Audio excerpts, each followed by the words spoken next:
No puedo asistir a ese foro. He was one of Cuba's most prominent democracy activists, but did the Cuban government kill him?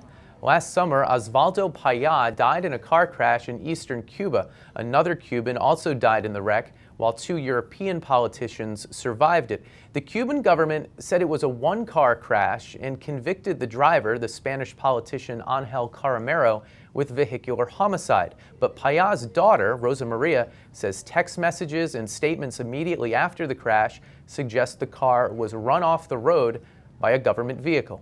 The death of my father and my dear friend Rosa Maria was not an accident.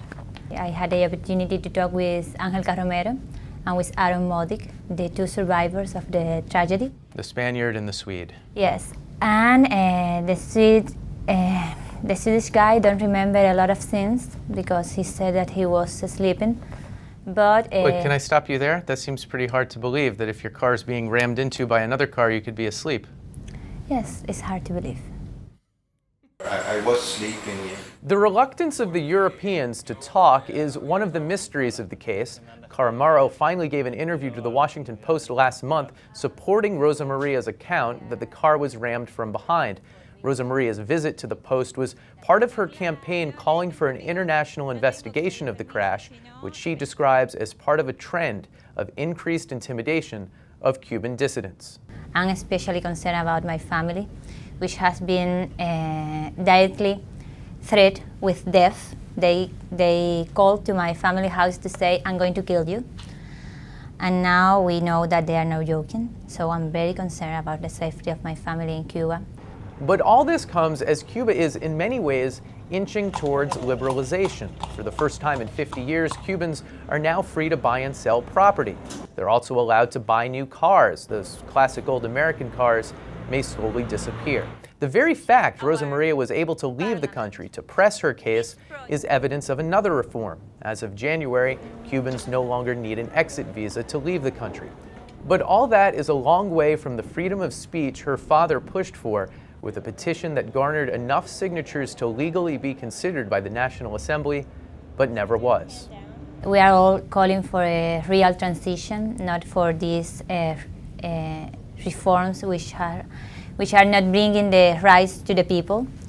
We are fighting for real changes, for changes that have to come from the people, like the celebration of a plebiscite or a referendum that the Cuban people is already demanding for 10 years now.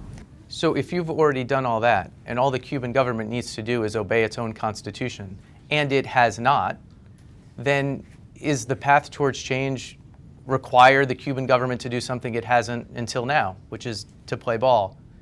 I think that we need to push the government enough to put it in the position to take this realistic and pacific way. But they need to be supported by the international community. And I mean, the international community could support the celebration of a referendum in Cuba. International community could support the demands of the path of the people.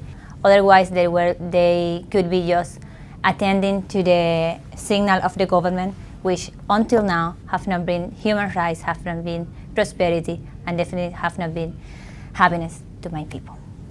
Rosa Maria returned to Cuba Tuesday. So far, no international group has moved forward with the investigation she's calling for.